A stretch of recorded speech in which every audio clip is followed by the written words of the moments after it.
agenda anyway.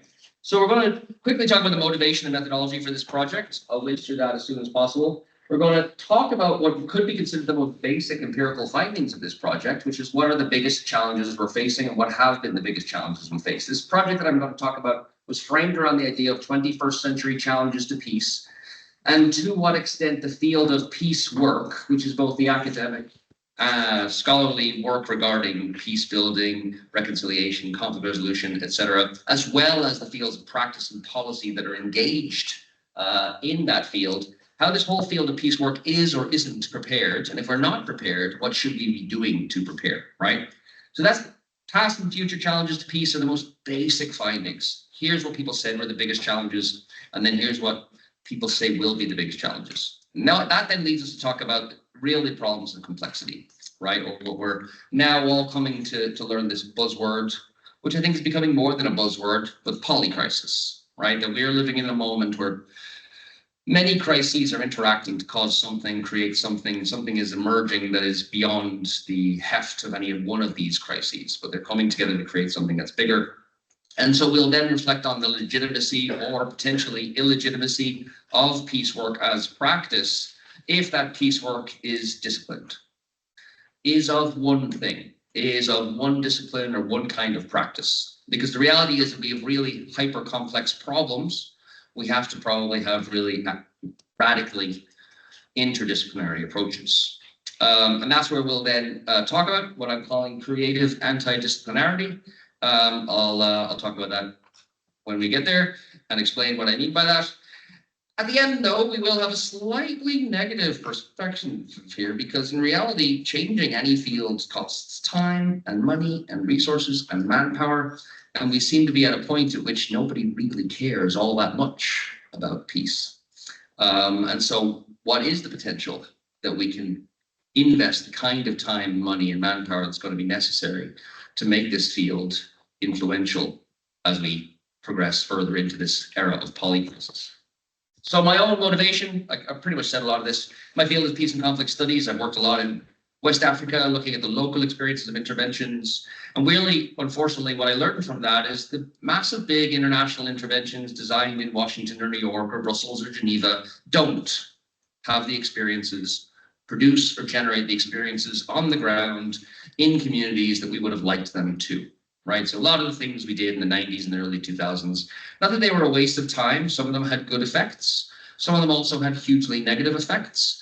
But really the key is that they're very unpredictable effects, right? And that individual interventions aren't going to have an effect all by themselves. They then interact with all the other interventions that are also happening to create a complex milieu of stuff that's happening in these post-conflict environments that's very, very, very difficult to predict the results from.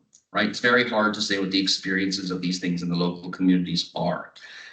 What we have, though, in the field is a certain amount of success. This field has exploded. So you're here maybe at the cusp of a new era in the field, but since World War II, this field has grown from nearly nothing to some handful of journals and a couple of data sets to now hundreds of data sets, dozens of journals, thousands of books and publications. This is a really quite a substantial field of study, right? There are things we definitely know, right? There have been successes in field building in the academic as well as the practitioner arm, right? There are dozens of big NGOs, international non-governmental organizations, as well as the UN itself and all of its subsidiary agencies, who are supposed to be working for peace, right? This field of practice and scholarship has exploded in the last 80 years.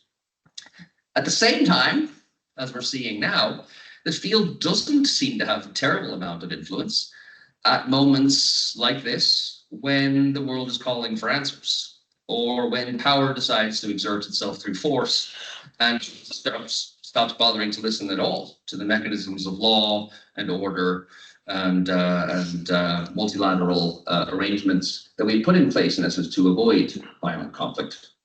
So what I phrased this as, I wrote an article in 2021, framed as ambition and ambivalence. The field has great ambition. We want world peace. How bigger could you get? But the field has great ambivalence in that we think we have some of the answers, but at the same time, we're not having a whole lot of success, right? It's like we're spinning our wheels and we're not really getting anywhere. So this project frames this field is peace work. I'm not here talking just about the academics like myself.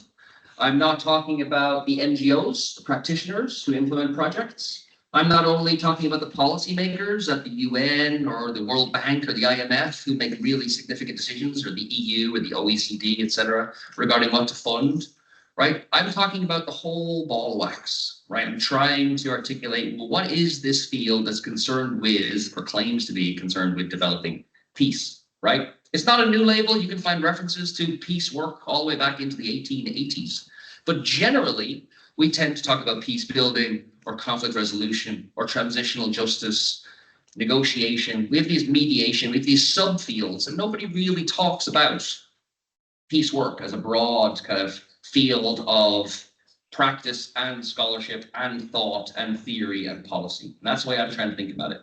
The problem is it's hugely divided. There's a lot of division and fragmentation in this field. A lot of people are not talking to each other. Even academics of different traditions aren't talking to each other, right? Don't even understand the other traditions, right? There's a big difference between peace and conflict studies in North America, peace and conflict studies in Britain, peace and conflict studies in a lot of the Nordic countries, peace and conflict studies outside Europe, in sub-Saharan Africa or Latin America, for example, right? They all have different traditions, and that's just the academics. So that's not them talking about the policymakers and all the different practitioner organizations that have their own traditions and their own way of doing things, right? So this field is inherently kind of schismatic and divided and fragmented, and there isn't really a forum at which these organizations come together. So I'm trying to approach it that way, and in the end, what we have to do is figure out a way to overcome all those fragmentations.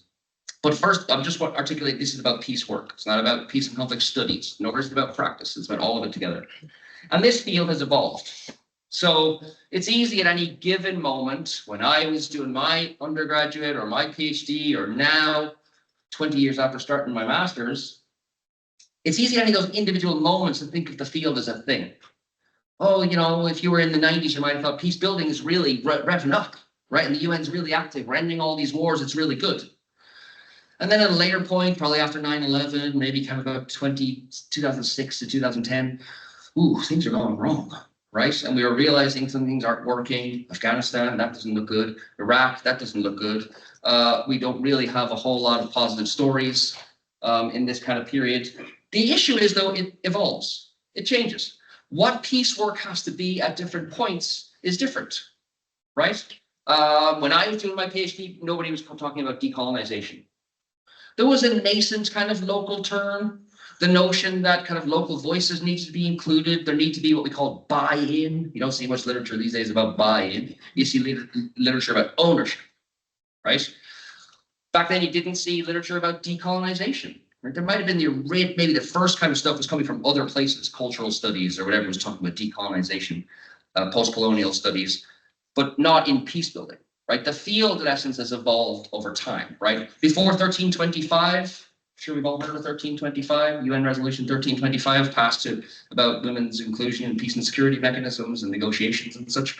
That caused a wave, a movement of people into studying, thinking about, and practicing how to fold gender into conflict resolution and peace building kind of programming, right, and things like negotiations. Right, the field has evolved as new challenges have emerged. The question is, can we evolve again to the new challenges that we're facing, right? That's, in essence, the question I was asking, and trying through this methodology to identify what those challenges might be and whether, to what extent we were or weren't prepared. If not, what do we need to do to get prepared?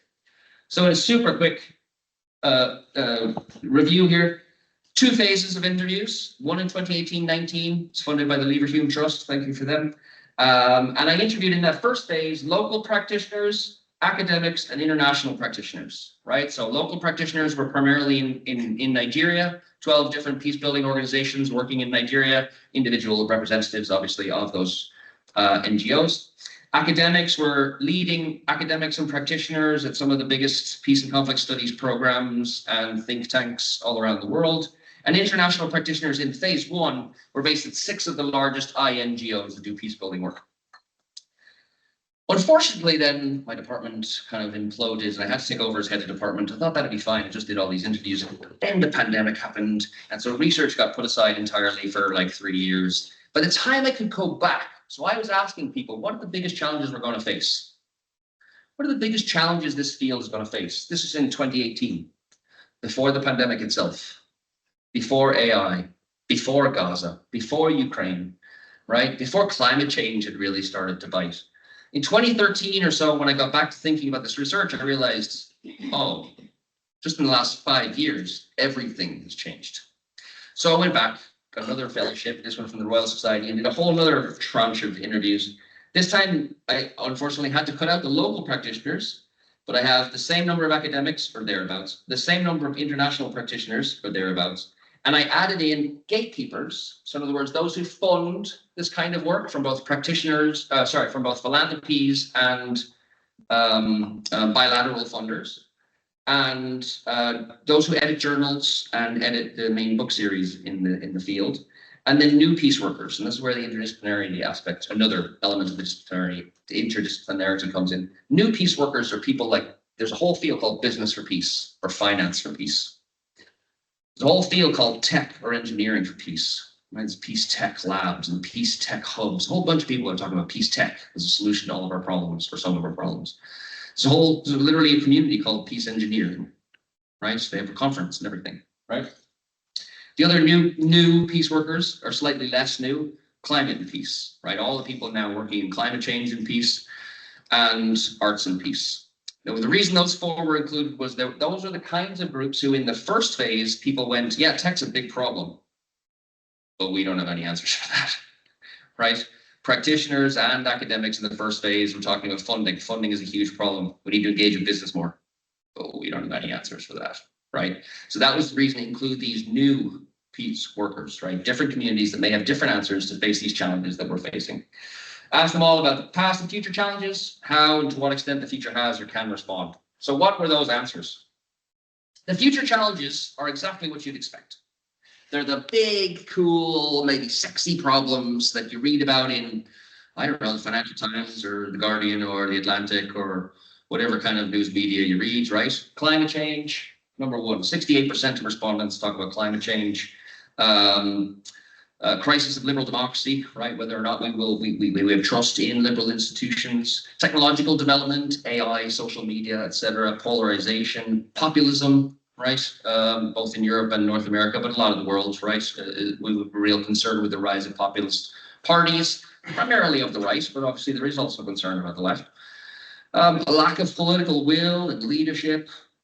Societal peace in the global north, that was a code that in essence refers to the number of times 33% of respondents said, well, we used to really talk about violence elsewhere, but now we're really worried about violence in the US or violence in Germany or violence in Britain, right? That the global north now too may be a place where we have to do peace building, right? So these are in essence the big future challenges people talked about. Interestingly, past challenges were not what I expected at all. So being a child of the 90s, I thought past challenges would be things like religious and racial conflicts and ethnic conflicts and terrorism, right? I was your age when 9/11 happened. It was a big deal. Nobody mentioned terrorism as a past challenge, right? The things that we thought at the time were a huge, huge, big deal. Nobody really remembers as being the biggest challenges that they faced. Many of these people were a good bit older than me. They'd been in the field since the 70s, the 80s, but they didn't mention those things. You know what they mentioned? Things that they had failed at, right? Things that the field had failed at. They mentioned things like funding. They mentioned things like branding. They mentioned things like lack of impact, lack of cooperation and collaboration within their own, with their own peers. They mentioned things like dominance of powerful actors and the funding mechanisms, fragmentation and division within the fields, right? 45% of people said that. The number one thing is branding. So often people go back and say, nobody knows what we do. Nobody defines peace. International development can go out on the street with a bucket and raise a few £1,000. But if you go out and say, oh, I'm doing peace building, people will be like, what exactly is that? Like, why would I give money for that? What is it? Right? Nobody knows what it is. Or they'll have an impression of it as being kind of hippie, dippy, tree hugger types, right? This is pretty much a quote, right? I would never say that myself. People would regularly say this. They expect us to be wearing Birkenstocks, hugging trees, playing the bongos, right? Because that's the impression, right? And academics are really concerned because in essence, they lose a whole lot of funding to security studies, which is seen as real. Peace studies isn't real. That's just hippie stuff, right? Security studies, that's real, we've got to fund that.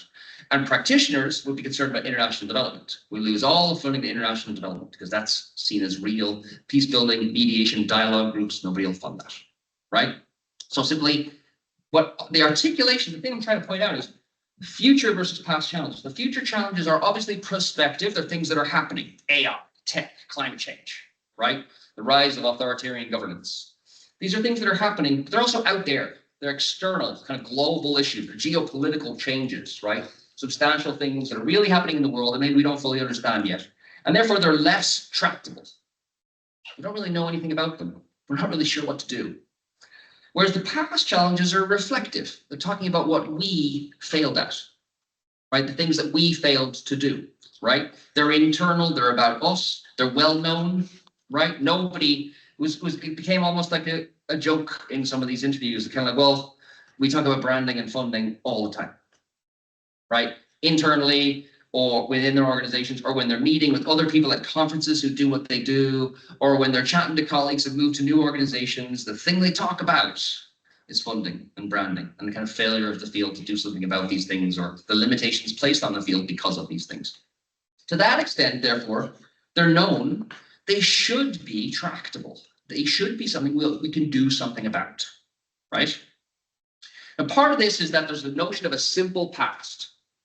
So one of the more subtle findings, one of the things you have to kind of read through all 1.5 million words of these interviews to really understand, is that there generally seems to be a notion that the past was simpler.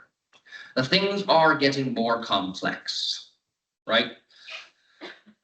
You read these quotes, I'm not going to read the quotes, but there was the notion that kind of, and we see this all the time in articles, maybe you've read it in books, the kind of in the immediate, certainly post-Cold War period, the Cold War itself was simplifying things. You got the left and the right, and your proxy wars were between people supported by the left and the right.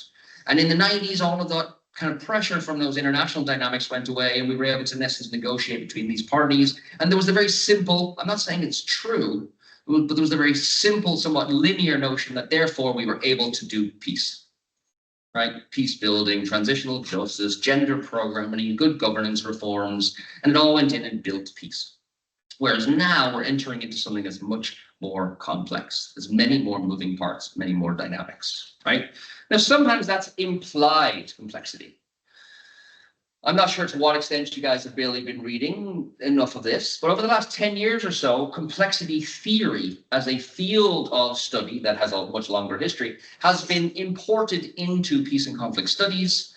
Very famous people like Cedric de Koning or Homer Dixon have written about these and kind of inserted these notions into the field in a very powerful way that adds kind of theoretical heft to this notion of complexity. Lots of peace and conflict studies scholars in the past, for years, have used the word complex, but without the theoretical substance, right? We can all say something's complex, right? Oh, it was really complex. I was talking to my friends, we were trying to figure out where to go for dinner. There was a fight, it was really complex. That's not really what complexity is. That's just an adjective. And what you mean by that is it got difficult, right?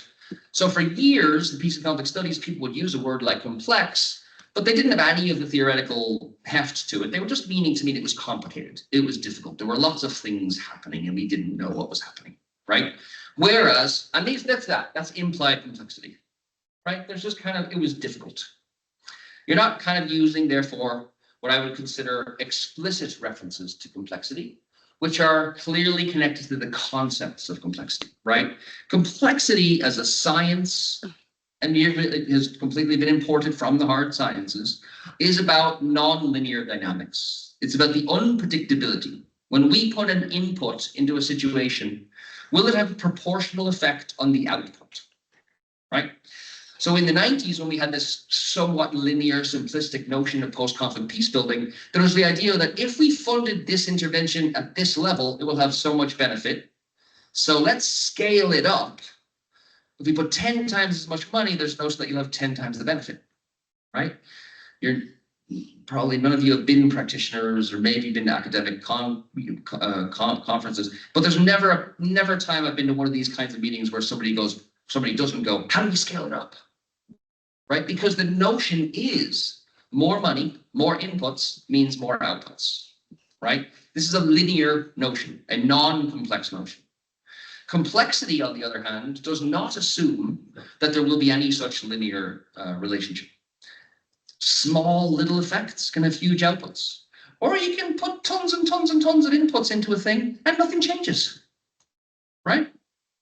So the notion of complexity, therefore, in these kinds of interviews, these kinds of responses, is far more explicit. People who are using it explicitly would also talk about feedback loops, right?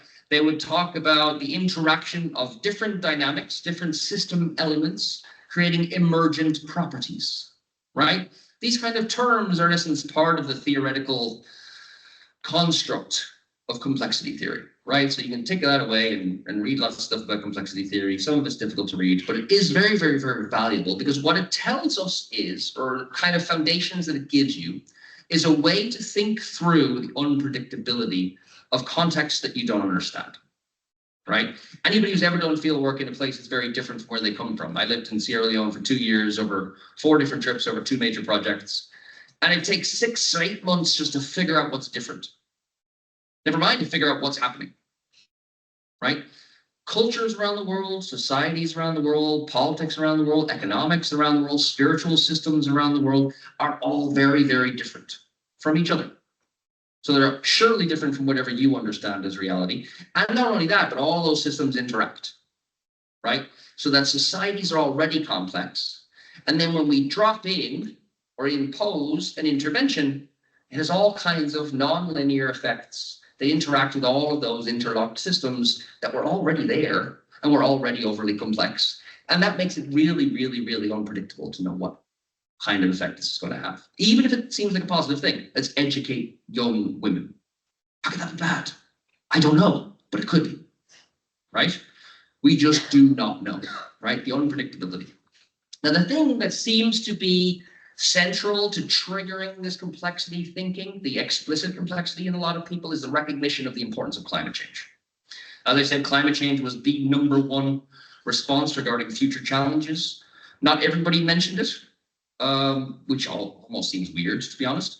But it was, I think 68% of people did mention it as one of their top concerns regarding challenges to peace in the future. And the nature of climate change seems to be that people are concerned about it. You know, some just they're concerned about it as it is, but there seems to be the recognition of all these knock-on effects, right? Climate change will affect food security. Climate change will push people out of one part into another part. Climate change will drive communities into conflict. Climate change is causing the farmer-herder conflicts across the Sahel, right? It's, you know, whatever, the islands, Vanuatu and those little tiny Pacific islands are going to lose their territory. They need to go somewhere, right? There's, in essence, knock-on effects from climate change that inherently implies this kind of complexity, right? That it's unpredictable what will happen, right? So the kind of centrality of climate crisis, or the emergence of climate crisis, is something that we're all very conscious of in the last 5 to 10 years, seems to have allowed the recognition of the complexity in like peace and conflict studies or in peace work, right? Because even the practitioners will articulate this. They're all very well aware now of these nonlinear dynamics, complex interactions that are going to be unpredictable. But the problem is nobody's really sure what that means or what to do or how we should respond, right? And one of the reasons, I don't want to say the only reason, but one of the reasons is definitely that it's not the only thing, right? This nice little graphic comes from this article by Lawrence and Homer Dixon and others, just from last year, very, very, very, very recently. And they present this on page 3, as you can see there, as kind of encapsulating the various ongoing crises that we have in the world that are happening at different times, in different places, that are blooming up and going away. And the way they articulate polycrisis is that the crises are compounding each other to build up to something and create situations that are like above and beyond what any one of those would have been, or what even just adding them up would be, right? And we can see that with the cost of living crisis, right? Let's say if this current oil situation, because of the Iran war, had it happened all by itself, we probably would have seen a spike in oil, and there'd probably down the line be even more raises in the oil, as well as food costs, because a lot of those petroleum products also go to growing crops. And so we can imagine that easy as a knock-on effect. But on top of that, we've just gone through a cost of living crisis that was based on the pandemic, which also had a massive impact on our domestic systems. People out of jobs for a long time, or states that had to pay for furloughs, in essence paying people's salaries while they weren't working. And we had the logistical calamity of having whole places shut down. And then, oddly enough, a ship got stuck in the Suez Canal for some it wasn't, it was the Panama Canal, wasn't it? For like days and days and days, and plugged up all these other ships. So we've got these things all building on each other. And what they talk about really is the periodicity and the severity, right? So this isn't a new thing. This shouldn't be a new thing. You all generally will know this. We kind of get that one disaster will add to another disaster. We should understand this. This is not that complicated, right? To understand this, that a war in the Middle East will affect fuel prices, will then affect food prices, and then food prices will make for more populist politics, and then you might have the election of a populist or a slightly more right-wing character who'll want to drive down taxes because that helps in people's. We know that things are connected. The problem with the polycrisis is this issue of pace and severity, right? So pace or periodicity, I'm not sure if I like that word, is in essence the fact that these things are happening faster and faster and are more severe, statistically more severe each time. So the case they use this term periodicity, it's a commonly used term, but you know it's also in this Lawrence and Homer Dixon et al. Article from 2025, and they give the example of the zoonotic diseases that have kind of swept around the world or affected different regions of the world, most of which you'll have forgotten about, right? So we all remember COVID, although it does seem that some people kind of blacked that out. But we all remember COVID very recently. Before that, there was MERS, there was SARS, there was Marburg. These things have all been happening at kind of historical moments, just in the last 20 years, but they're becoming closer and closer together, and they're becoming more and more disruptive. Ebola, forgot Ebola somehow, right? It didn't used to be like this, right? Like this would be kind of like a, once a generation event. Now, though, they've all happened since I was your age, right? It isn't that long. I know it might seem to be, but it's not that long. And so the pace and severity, and also the global interconnectedness. So there was certainly a time, we're probably talking 100, 150 years ago now, when a ship getting stuck in a canal on the other side of the world wouldn't really affect us, or it would take months and months and months for it to affect us, right? But the world today is tightly interwoven. Right, our energy supplies, our social media feeds, the things you're knowing and hearing, the people you're interacting with, right, places you can get to in like 6 hours, right? We're much more tightly interwoven. Our economies, our politics, right? There was even a time when I was a kid. I remember the US and the UK. I was raised in Ireland, but generally Ireland at the time was just feeding off the BBC. You'd be 3 years behind on American TV, right? So my wife's 2 years younger than me, and there's things I would watch that were like 70s shows that when I was a kid I thought were like new. But she was going, no, we never watched that. That was like my dad's TV, right?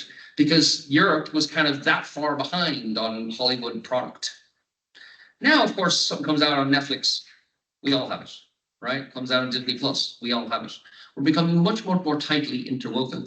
So as much as things like climate, zoonotic diseases, oil catastrophes will spread around the world still at the pace of travel. Things like populism or, just kind of crazy toxic masculinity, these kinds of things are traveling at the pace of digital communications, right? So again, furthermore interwoven, tied together closely. And what is this doing? Why is this related to peace work at all, right? It's an issue of legitimacy. So there's a whole article about this. I'm trying to capture it in like 3 slides. Happy to provide the article if anybody wants it. We had this notion of the model that was going to work for peace building, and it was liberal peace building. You probably already read something about liberal peace building, right? We've all been picking away at liberal peace building for 20 years because it was an interventionary model that assumed the road to Denmark. if you've ever read any Fukuyama, right? The notion that we had to make everywhere, whatever, South Sudan, Colombia, East Timor, it doesn't really matter where, we have to make them like Northwest European states, because those are the functional states, and that's what a functional government looks like. That model has been completely delegitimated. We delegitimated it ourselves, right? By doing all these interventions that clearly didn't work. That should be the least controversial thing I'm saying here, right? You should all kind of generally get that. The world has now decided liberal peace building probably isn't the idea. Now, there'll be pushback against that too. Even personal friends of mine who are in the field, who are heavy critics of the liberal peace, are now kind of going, wait a minute, though, there were bits we liked, right? Such as international order or the UN.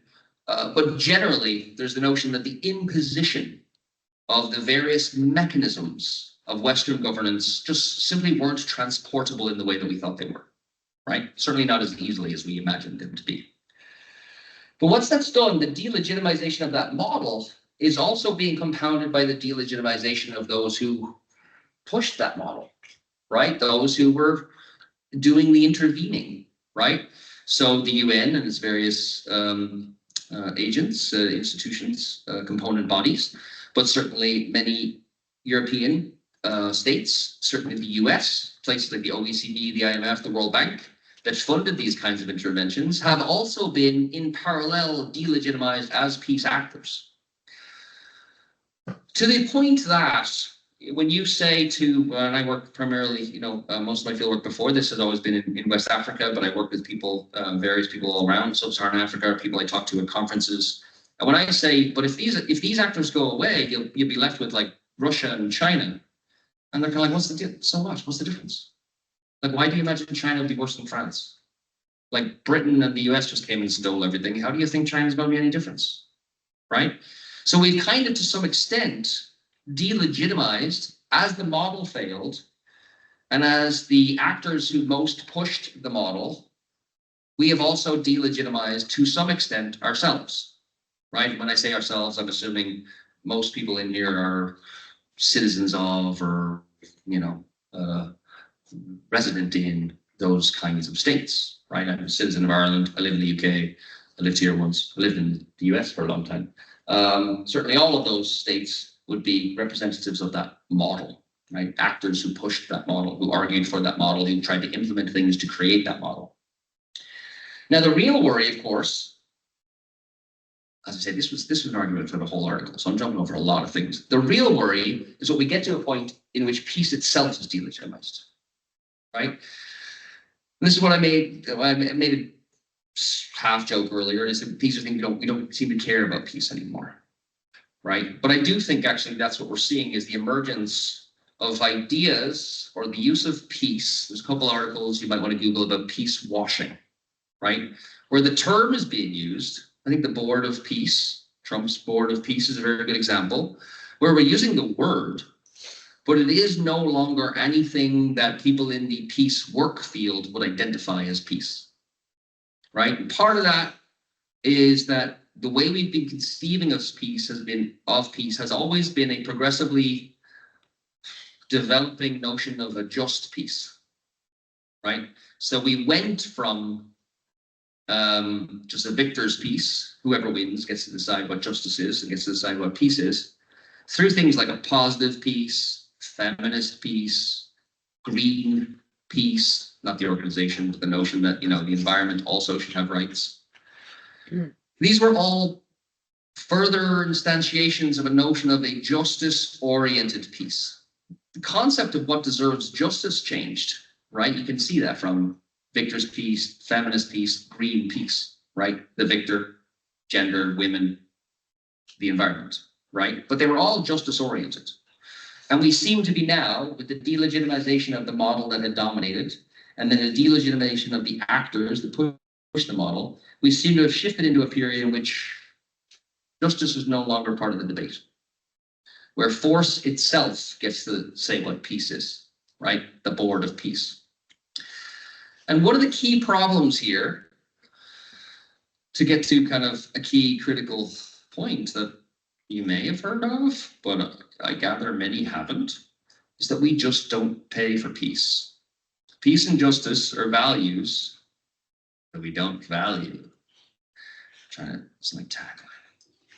Put that on a t-shirt. I mean, it's in essence 2.72 trillion that we spend on militaries, on either fighting or preparing for wars or paying for wars, like, you know, pensions for former soldiers. So, you know, still paying for wars that you had in the past. $2.7 trillion around the world is spent on military stuff, hardware, personnel. I know that 47.2 billion seems like a lot of money. Like if I had that myself, I'd be quite happy. But compared to what's spent on the military, it's a drop in the bucket. It's 1/200th, right? I can't remember the exact, it's 1/202nd, something like that. You have to do the math. It's not enough. It's not really much money, right? I remember just recently at a conference in Brussels, and there was a room like this, and there were 3 or 4 practitioners at the front of the stage, and they were talking about all the good work they do.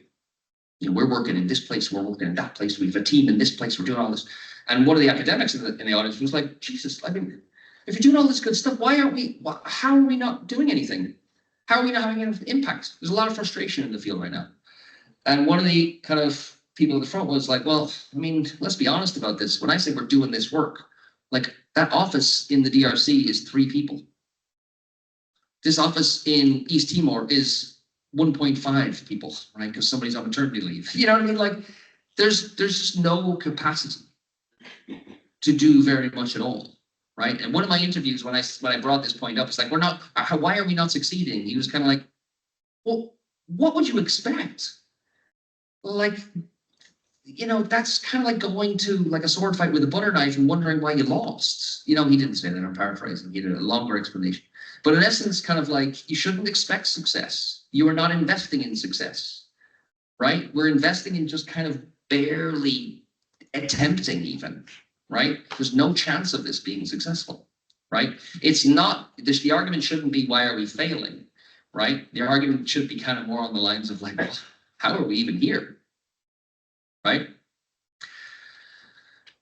And the key is that underfunding is, you know, in politics, they often say kind of like, well, more money won't fix everything.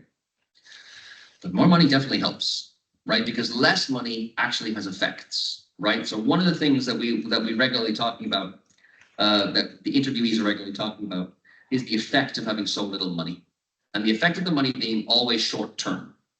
So you're funded for 12 months, you're funded for 16 months. You're not funded for 5 years or 10 years. So you're always putting a lot of work into your next tranche of funding, right? Instead of doing the project, right? On top of that, a lot of things are now having to be projectized. So whereas years ago, most of these INGOs would have had their core costs funded by a funder, core costs being staff, the office, insurance, basic things to keep the institution running.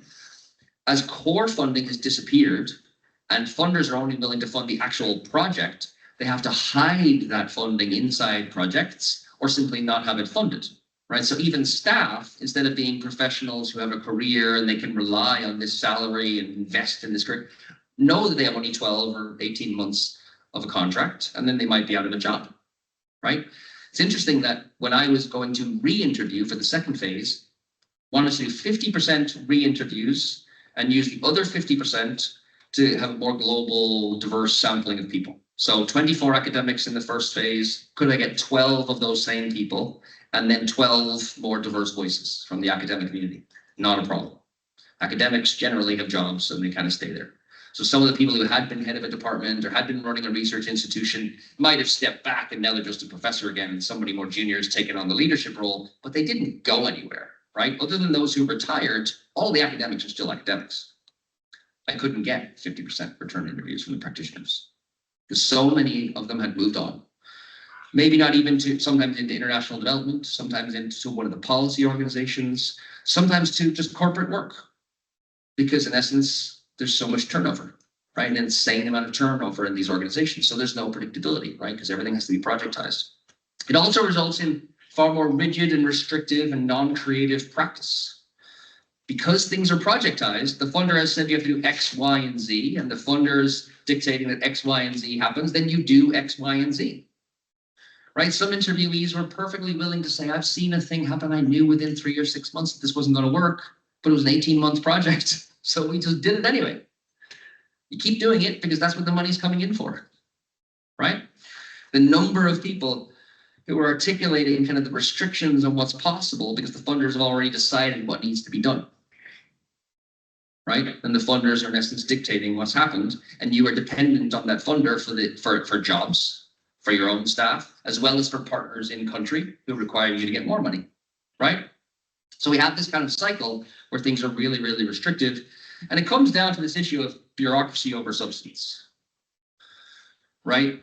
The number of people, it was eerie, the number of people who articulated, practitioners, I mean, not academics, who articulated this thing of like, most of our time is spent doing the bureaucracy, getting the grant, administering the grant, doing evaluation for the grant, as opposed to building peace, right? This sounds a lot like academia, really, to be honest, right? We spend a lot of our time doing the admin. But I certainly had maybe a romantic notion of what it was to be a practitioner, that they would be out in the world building peace, doing dialogue processes, right? Engaging with communities, trying to build peace. This is not how it's described. And so what we have is this issue of discipline versus complexity. And I mean discipline in a different way here than just kind of you're in sociology or you're in anthropology or you're in law or economics or whatever, right? Obviously, these are academic disciplines, but practitioners too are disciplined. Practitioners are disciplined by their institutions. Practitioners are disciplined by the funders. Practitioners are disciplined by those kinds of economic structures that limit what they can do, right?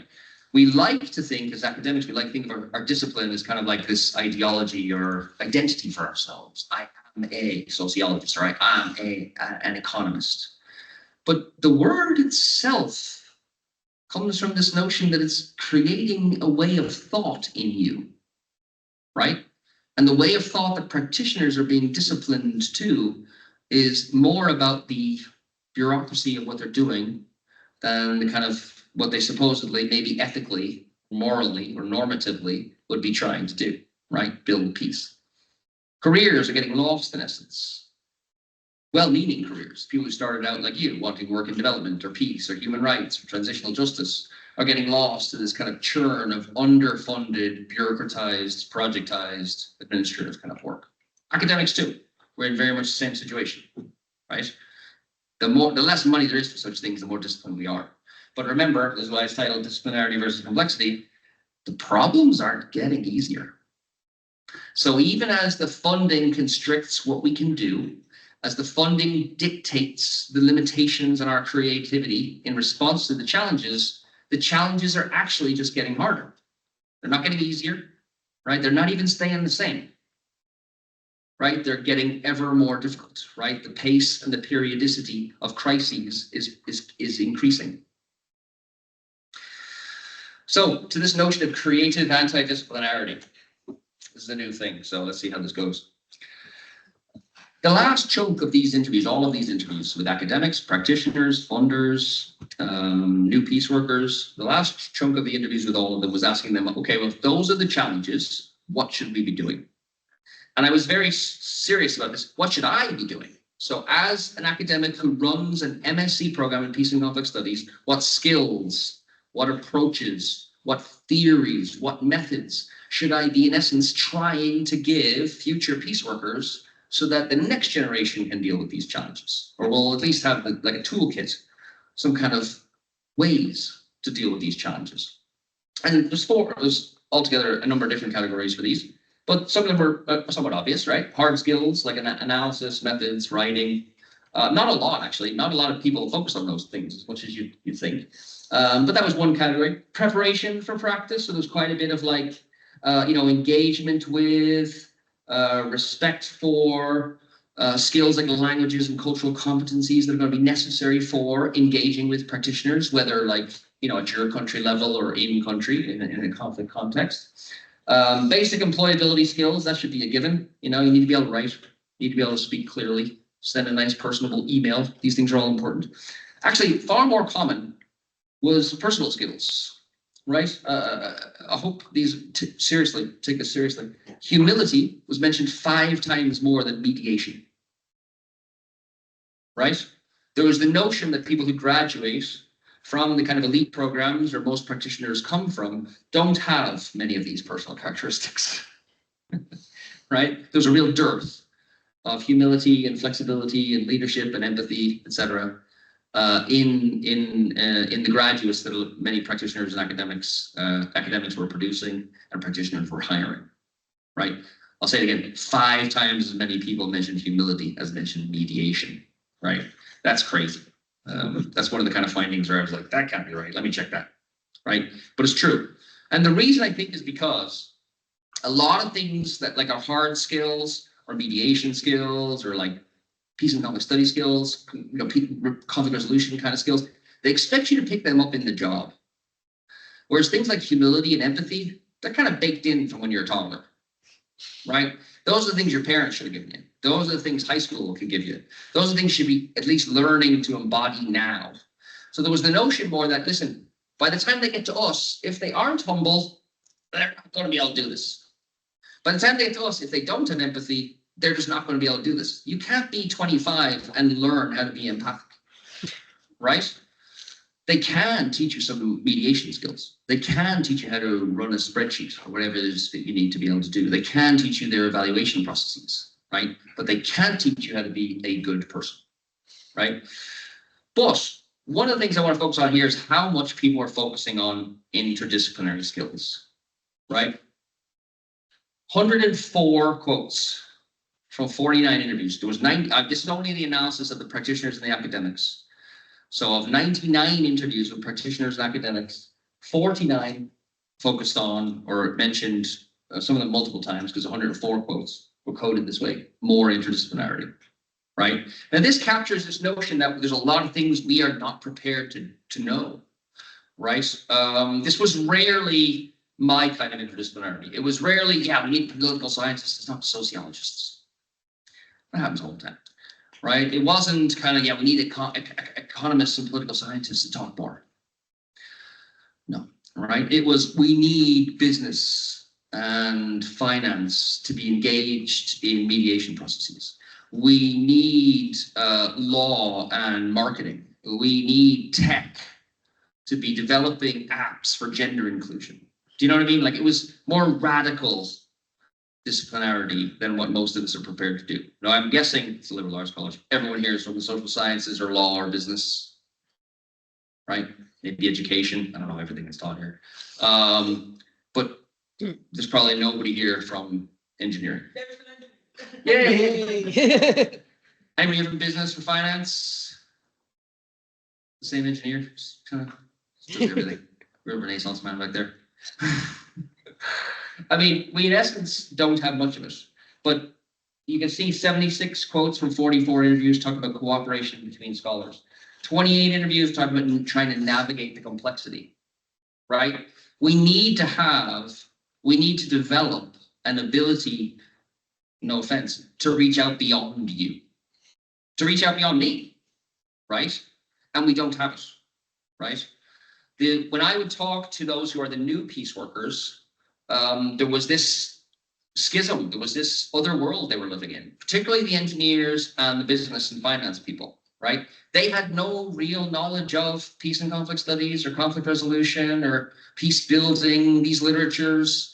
They have these organizations called peace, business for peace and finance for peace, but they're not linked almost at all, right? They're not reading the same literature. They're not singing from the same hymn sheet, certainly, right? We're not even, I think, talking the same language, right? Even more so with the peace engineers and peace, there's like a group called Peace Engineering and the Peace Tech. There's a bunch of Peace Tech hubs and Peace Tech labs. Peace technology is like this emerging thing, like in Stanford and places like that. Although there is a Peace Tech Institute in The Hague, I think. These are real things, but they don't really seem to be knitted in very much at all with the social sciences that do this kind of work, right? We need, in essence, to reach out. We need to be engaging with these communities in order to produce new peace workers, right? So in my study, I was framing peace engineering and business for peace and arts for peace, climate change for peace as the new peace workers. But I actually came to realize I think that's the wrong way to think about it, right? Because they're so separated. So what I came to think of is maybe the new peace workers need to be the people who are doing 2 or 3 of these things, right? So it's somebody who's working in the social sciences, who's also working with somebody in business, who's also investing in somebody who's in tech. And it's one person who can keep all 3 of these things in their head, who has the ability to be undisciplined, right? To not have their thinking stratified and controlled by a particular discipline, right? Who is able to straddle, in essence, between disciplines, right? Maybe the new peace workers aren't people in business and tech, but they're people who combine sociology and business, or the people who combine economics and engineering, right? To try to think of ways that we can build new tools or new approaches or new skills or new strategies, new theories to address what really are, I mean, to be honest, at this point, somewhat insurmountable challenges, right? And they become more insurmountable every day, unfortunately, right? We have to be able to think of new ways of doing these things. And that's what kind of led me to this idea of creative antidisciplinarity. So the very first class I ever taught was called Antidisciplinarity. And I was a teaching fellow at this teeny tiny little liberal arts college. I was saying today, 310 students on the top of a mountain in Vermont. It was one of these post-World War II things where all these GI vets bought 2 little farms and changed all the barns into classrooms and such. And I taught at this little place called Marlborough College. It has since collapsed, went out of business after I left. But it was a beautiful little place to be for a few months. It wasn't my fault. But I, in essence, teaching a course called Antidisciplinarity. And the point of antidisciplinarity is that none of these challenges is disciplined. So if you look at international development, or you look at peace, or you look at, I don't know, crisis response, humanitarian aid, if you look at those responses through a psychological perspective, or an economics perspective, or a sociological perspective, or an international law perspective, you'll have very different ideas of what the solution is. And those solutions are disciplined. So, not surprisingly, from an international law perspective, the response and solution for everything is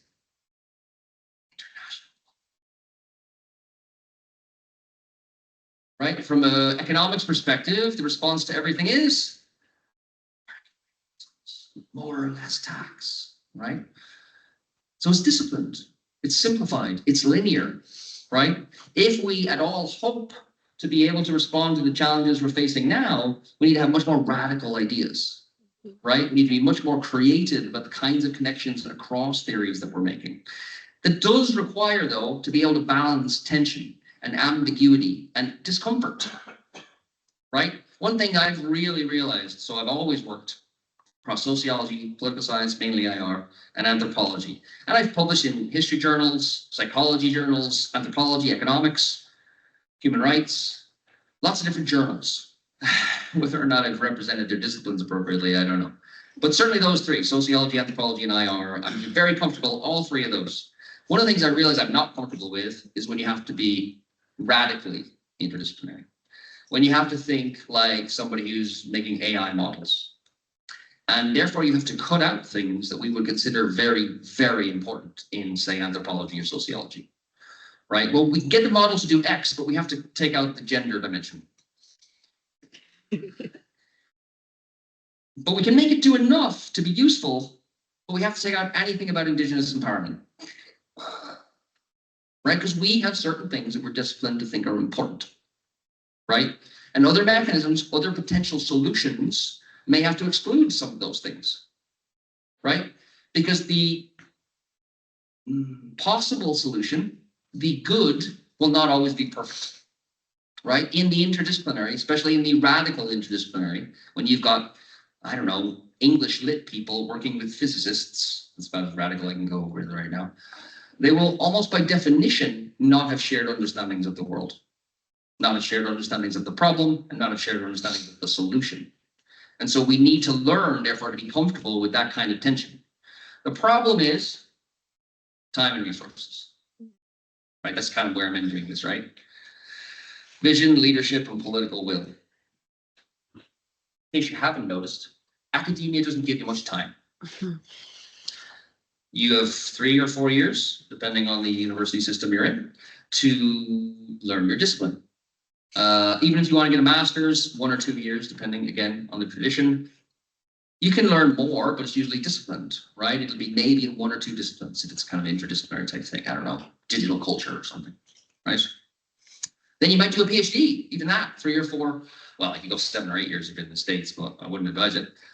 But you have a little bit more time, but you're still being even more disciplined, right? When you're an academic or you're working in a think tank or you're one of these practitioners, all that time's out the window, right? Because you're constantly just trying to get the next money or publish the next thing or do the next project.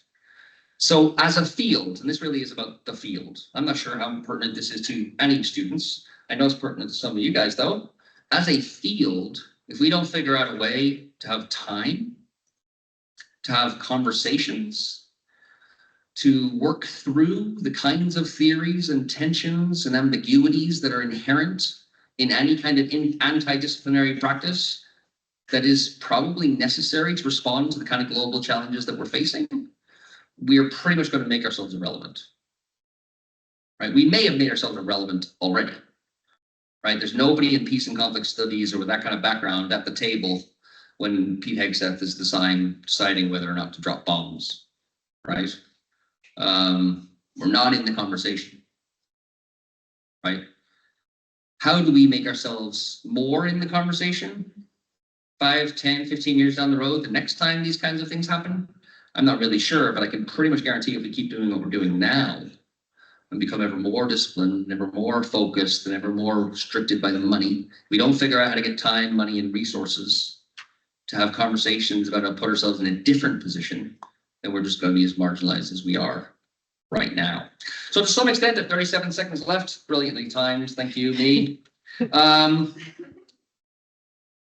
We're desperately lacking leadership and vision and any political will, right? The shift we've seen in the last 10 or 15 years towards authoritarian governance, towards things like the Board for Peace, signify explicitly a move towards a peace through force kind of model.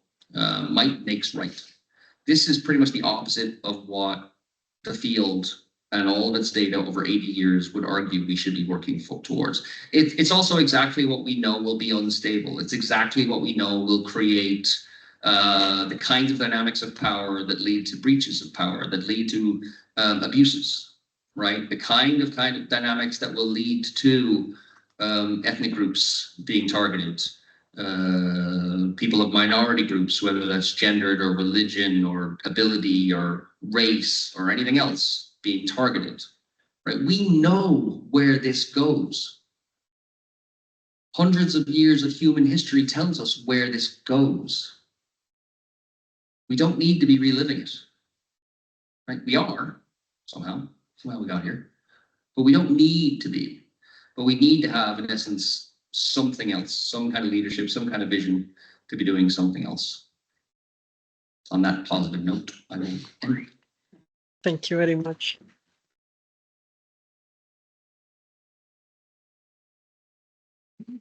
Okay.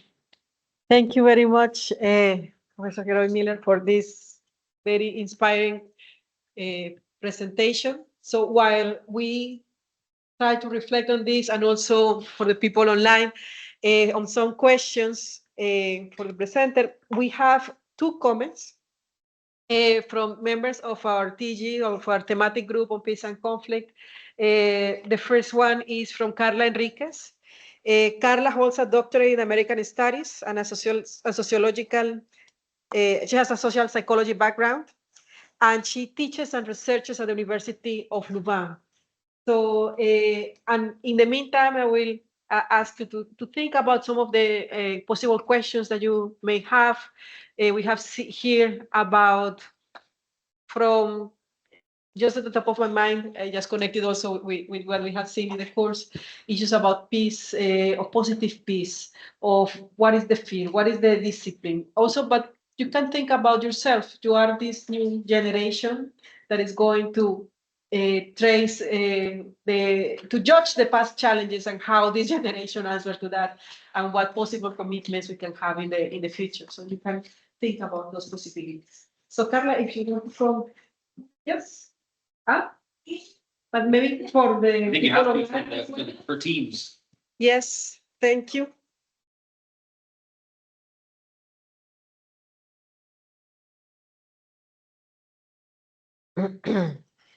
Briefly, thank you so much, Sandra and Mariam, for coordinating this session, and also to the professor for this insightful presentation. I have a lot of questions, so but then we can speak in larger. So I'm going straight ahead. As you said, in this time of escalating crisis, as you said, that it calls polycrisis, the question of how researchers people can challenge this context of the crisis and the violence is not merely a matter of thought. I think it's also imperative to talk about that. So I believe also that the polycrisis challenges people every day, in every level, you know. So in the social science and social psychology, so I talk from this place, when we think in the subjectivity, we think not only as a part of the people's identity, but also as an important part that links practitioners, for example, work with their field works, but also at the same time, the crisis is the time that we have to think about that. You know, we think about why we do things in the way that we do. So in this side, I'd like to ask you if the practitioners that you interviewed ask himself about this question, because there are also a lot of limits about budget, but also political things.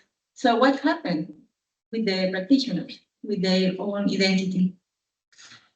So the other question is maybe an existential one. Do you think that in this context, people can lose hope? You talked about hope in the last, I think, 5 minutes. But for example, to live with all the contradictions that the polycrisis brings to our life, what can we do with that?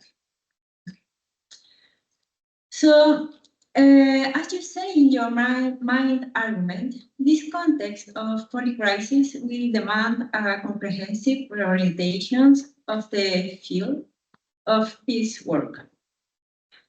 So, I think that your methodology is very innovative because sometimes we see that in the qualitative research, people interview people once, and in some cases, you interview it twice. So in this group of people, I will ask, what kind of changes did you saw in the people that you interviewed twice? What happened with this context of polycrisis and this their practice? You know, what kind of change we can find? And also, and this is the almost last question, sorry. You all also you said that when you talk about the people talk about gender is sometimes a very problematic thing. So I wanted to know if did you find any gender difference in the interviews? Because I didn't listen to that, so maybe did you find it? And we want to know that. And I remember I was in some seminars the last few months, and people are starting to talk about this concept of retrotopia. I don't know if you know what retrotopia of Bauman. And I remember that when I listened to you, because sometimes people, the older people, want to return to the past in the way that they work or how the society was. So I was discussing with another colleague because I thought that maybe when the people said that they wanted to return to the past, they said that in a very conservative way, because there are some kind of order that they want to maintain. But sometimes maybe they are losing the hope. So why they want to return to the past? So there are all my questions. I'm so sorry for all these kind of questions, but I repeat that your presentation was very, very insightful. Thank you. Can we get, you want to come now for the other comment? Gearoid, would you like to hear the other comment first, or you want to? It's up to you, really. That's a lot of questions. I'm not sure if I can even answer all those questions. How long do I have? The question and then you answer. Yeah. Yeah, you can choose, or maybe we can take also more, or Okay. or you want to answer this one? Seems to. Why don't you go ahead and I'll just take another list. Yeah, in the meantime, while you stand there, Marianne Orjuela, she's currently doing her PhD at Heidelberg University in Germany, and on solidarity, eco-justice and eco-peace. It's a very interesting project. She has a background in economic and organizational sociology, communication and law, so very interdisciplinary. And her research in transdisciplinary and draws on gender studies, environmental studies, peace and conflict studies. And she's currently the president of the thematic group on sociology of conflict, transformations and peacebuilding. Thank you, Professor Gearoid, for your brilliant presentation. I consider it's very important to reflect on your works and also take in account the need to explore international and local efforts to achieve peace from transdisciplinary approach, distinguishing between liberal or and emancipatory perspectives. I agree that there is no universal formula for building peace, and that local agency needs to be free from unequal power relations to move forward. But also it's important to recognize that within some communities afflicted by conflict, for example, Amazon region, processes of social change have been taking shape, and people have been mobilizing towards everyday peace. So if we also analyze and include another perspective from grassroots peace workers, and for example, I believe that will help to promote other qualities for peace building, as Sandra said, eco-solidarities, for example, that emerge from the local populations themselves and which can be extended to a more international level, of course, if they are included in this type of debates. In this regard, I was wondering about how strengthen participatory approaches to knowledge construction of peace amid the polycrisis, particularly among traditional marginalized communities. And also, I would like to follow up the Carla previous question. As a woman from the region is historically affected by conflicts such as the Amazon region, and as a young scholar on peace studies, how does gender enter in this debate of the peace and amid the polycrisis? Thank you again, and I hope we can continue this conversation later. Yeah, so maybe we get these questions and then we will open the floor. Yeah, since both of you asked this issue of gender and how it came into the debate, whether it came into the debate, I think one of the things is a methodological question. So I would always ask people, sometimes you'd say, what have been the biggest challenges? And the people are like, geez, that's a good question. And I usually kind of reframe it. Okay, if you were just to give me three, just reflect back the length of your career. What have been the three biggest challenges you faced? And then they would, you know, give me 3. Sometimes they'd give you 4 or 5. You know, the first 2 or 3, then they'd be like, oh, and that's connected to this. And then so in some ways, the kind of list of past or future challenges that's up there, obviously this is not the full list. I cut them both off at about 30 or 32%. Gender was certainly on that list. It just wasn't among the most commonly referenced challenges in people's top throughout the project. So there were 3 or 4 people whose research or practice was explicitly about gender inclusion or feminist peace research, etc. And so those people would generally, yeah, number 1, then climate change. And even people who would list, say, their top ones, they might at some point reference gender. But it was, you know, they mentioned 7 or 8 or 9, and and it's really important, of course, to include gender here. But it was not. I don't think anybody, you know, if I put these interviews online at some point in the future on a database, I don't think anybody can. Somebody will have to reanalyze these to figure out why gender is not on anybody's priority list. Not anybody's, but, you know, collectively not on the priority list in the field. I think it could simply be there's a lot going on. Right, so like climate change and AI, there were whole interviews that were just, especially in the second phase, there were interviews with Europeans who just everything was about Ukraine. And that's consuming their thought and their worries and their ideas about the field. There were also people in North America or who had connections to Israel or to Palestine or had family in the region who in the second phase, how are we talking about anything other than Gaza, right? So then you can understand, even if they maybe in their career, gender had been a main thing for them, in this moment, it was not, right?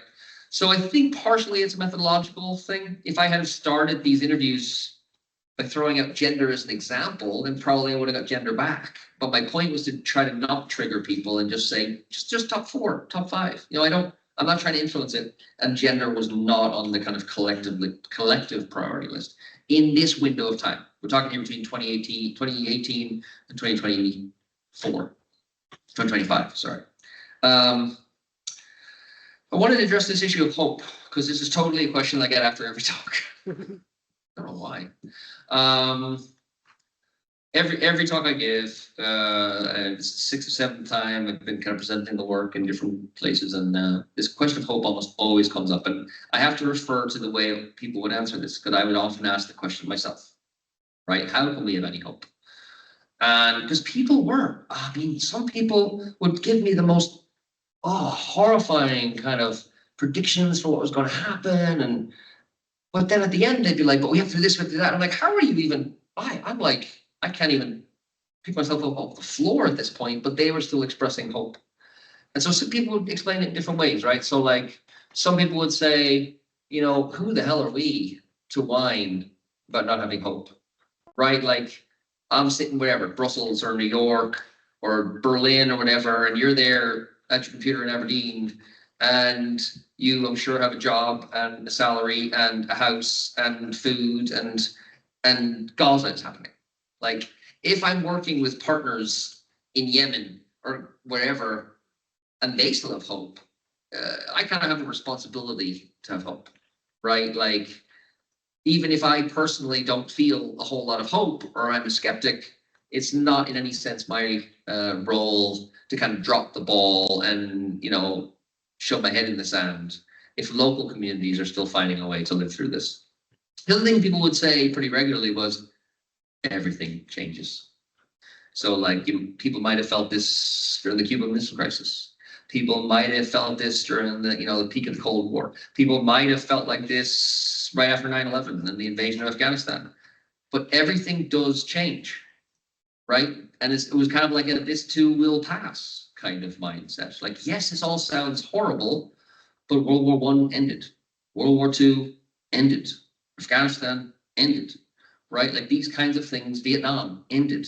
And at the end of these kind of sometimes world changing, sometimes just regionally impactful historical traumas, there needs to be a field there right? To kind of pick up the pieces and point a way forward to a more peaceful future, right? And that's in essence our role, right? So I think that those are the kinds of stories and kind of reflections. When you say people's reflections, I think people are just as skeptical as me, practitioners and scholars. Rarely did I talk to anybody. The first question actually for those I was re-interviewing in the second phase was, 5 years, what's changed? And pretty much across the board it was, well, everything's yours, right? Because this was post-pandemic, post-AI, post-Ukraine, post-Gaza, climate change all over the place, right? Nothing had got better. I'm probably forgetting a few crises that happened in those 5 years, right? People would rarely even mention the pandemic. Like I thought the pandemic would be the first thing. When I submitted for the grant, I thought, well, the pandemic and this, that, and the other. But by the time I actually did the interviews, people had like forgotten about the pandemic because now we had Ukraine and we had Gaza and you know what I mean? So rarely was the pandemic mentioned unless I brought it up. Right. So it was so people reflected, I think, the need to have hope. There was also, I think, a lot of reflection from practitioners about the moment they are in. So the first time around, everything was bad. We don't have enough funding. Funding's too short term. We are not engaged enough with our local partners. You know, all kinds of restrictions.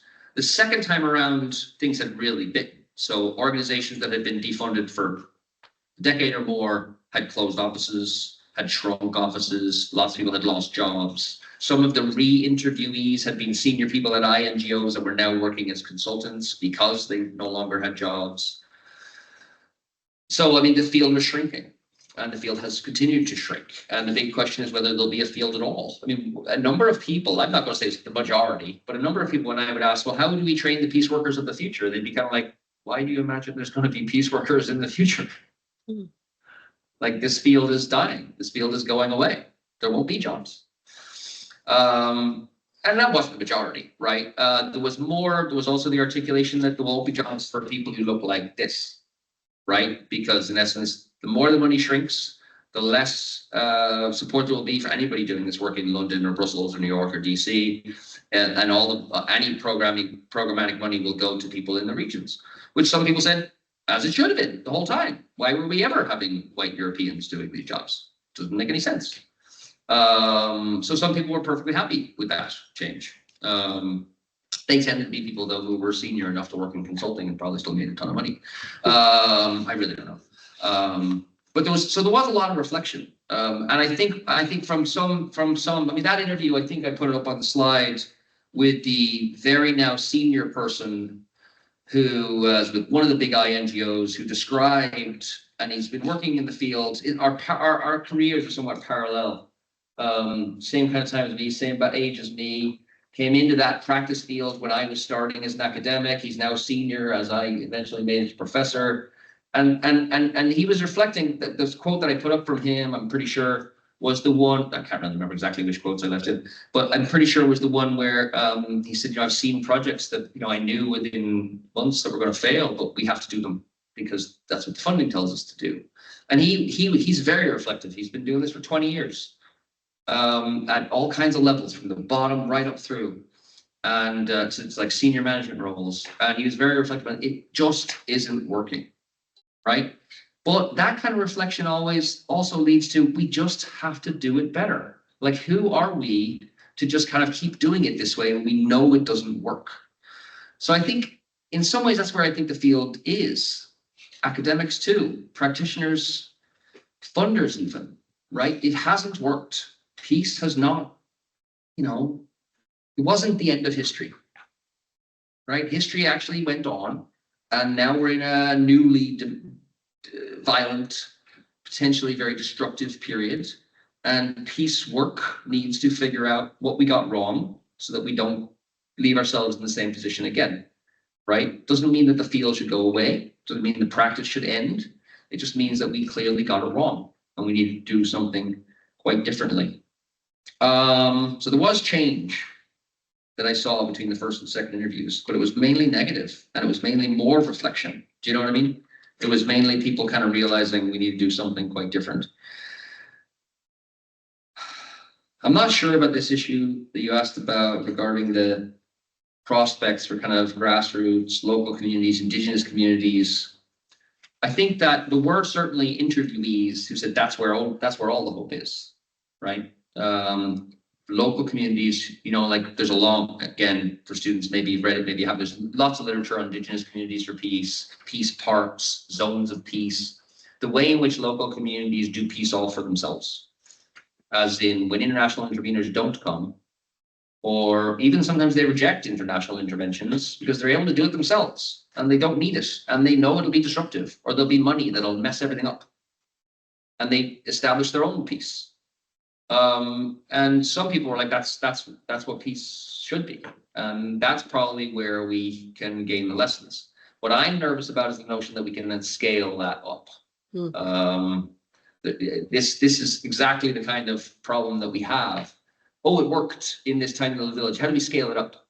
And policymakers will want to scale it up, and politicians will want to scale it up, and the people at the World Bank will want to scale it up, because it's so much less efficient to let communities do their own thing than to go, oh, but we can just cut down on administration and do the same thing everywhere. It worked there, so we'll have to do it everywhere, right? So that the model, the entire neoliberal architecture demands that we identify what works and we'll scale it up. So I'm very anxious and somewhat nervous, and I don't think it's a good idea to be scaling up what local communities do for themselves, because that local community is not the same as a local community, even 5 miles down the road, never mind in another region, in another country. So I just don't think that works, right? No more than internationalizing. Scaling up very local is unlikely to work.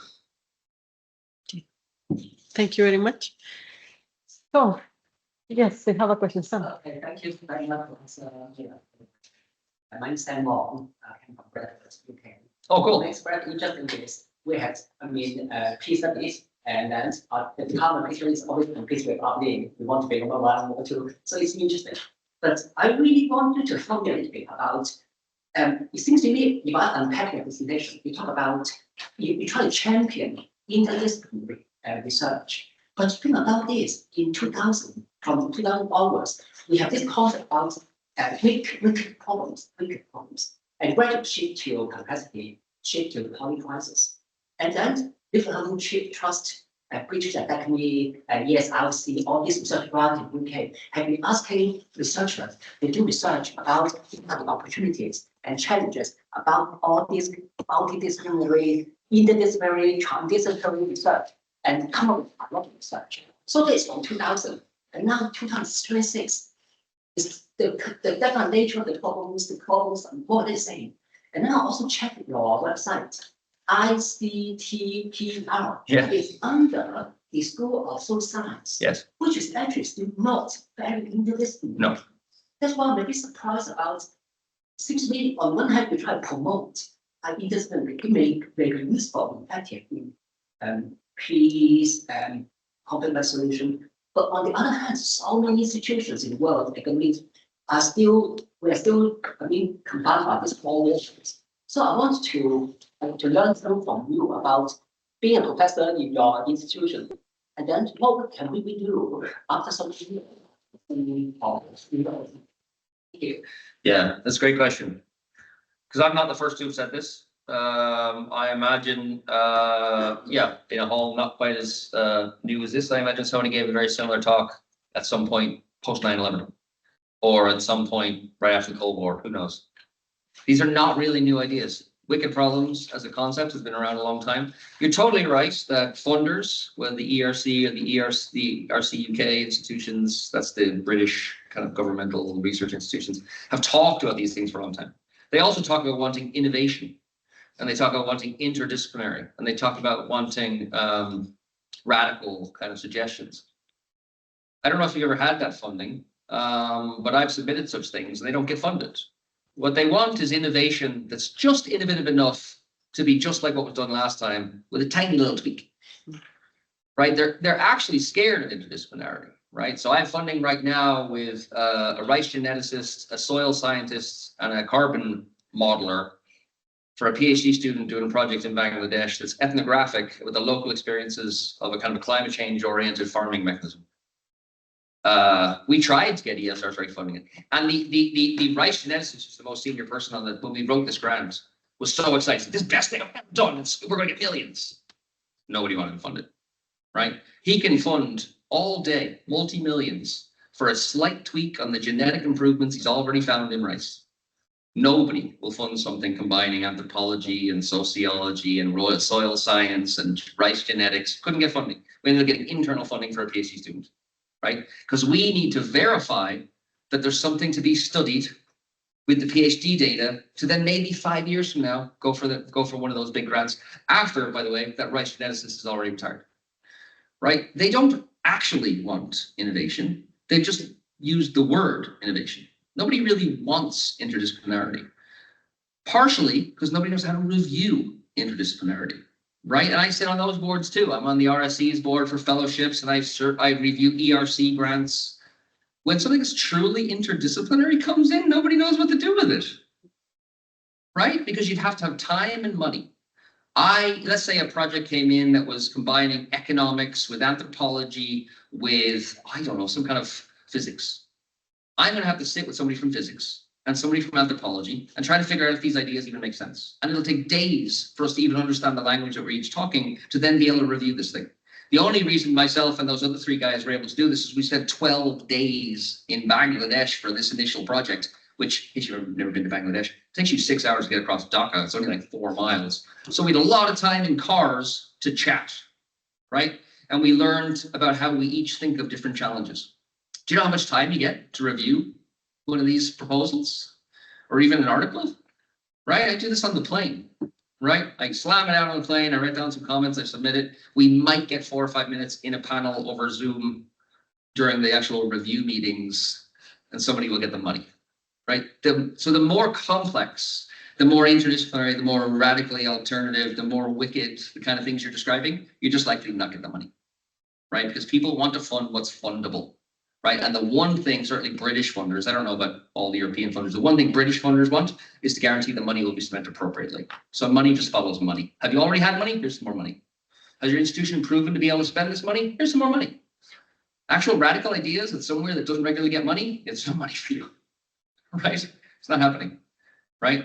And institutions are the same. My own university wants to get rid of my program. They don't want peace and public studies. It doesn't bring enough money, right? Just like Bradford had changed from peace studies to peace and conflict and development, I think, right? Get rid of peace studies. It doesn't bring in enough money, right? So if you can do something that's radical and hugely interdisciplinary, and somehow at the same time bring in a few million, then you'll probably be set. If you're trying to start something that's quite radical and doesn't immediately bring in money, you have to have some kind of institution that's willing to provide you support over time. That's not what certainly British universities are set up to do, right? They function as businesses now. Anybody leading one, or even the RC UK people will tell you universities are businesses. They're not, by the way. They're legally charities, but they don't seem to understand the difference, right? So they're functioning as businesses, which means quarterly reports, right? And everything is based on what we call snapshots. We get 5 of them a year. That tells us how much we're bringing in and how much we're spending, and whether or not we'll have jobs a year from now. So this is what I mean by the time restrictions. Right? Academics are functioning now in this environment too. There used to be, of course, this notion of the ivory tower, and we're sitting in our offices reading all the time.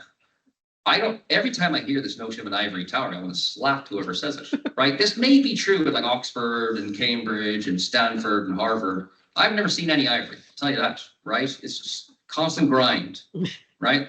The notion that becoming a professor changed what I do is lunacy. I understand in Germany, maybe in the Netherlands, there are still, like, you have a budget. I don't have a budget. I don't know anything. I can't go to conferences, right? Being a professor in the UK doesn't mean anything. It just means I'm slightly more old. Yes, question. Thanks a lot for the talk. I just want to follow up with this ongoing conversation. Because you finished with a few like alternative models, alternative actors, alternative funders, but all with question marks, by the way. I don't have good ideas. But it seems to me you're also talking about an alternative university. I mean, as we've been talking about interdisciplinarity, yes, it's important to create an educational program based on interdisciplinarity and do it properly and do it well.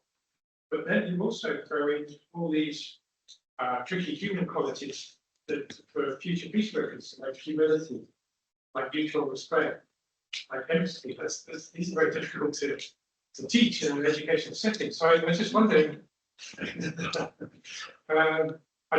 you come across like examples of this kind of new model. Is this something that we should reinvent the university for? Or have you come across places that are already doing it? It's a good question. I mean, I do think we find good examples in individuals. So I've been very lucky, and I've had a lot of very senior people in the field who are supportive of my work or who are willing to give me time. And I worked with Lou Kreisberg, who's now 100 this year, actually, but a very famous sociologist who did conflict studies at Syracuse University, where I did my PhD. But people like Roger McGinty, who's a good friend, has always supported my career and helped me with all kinds of things.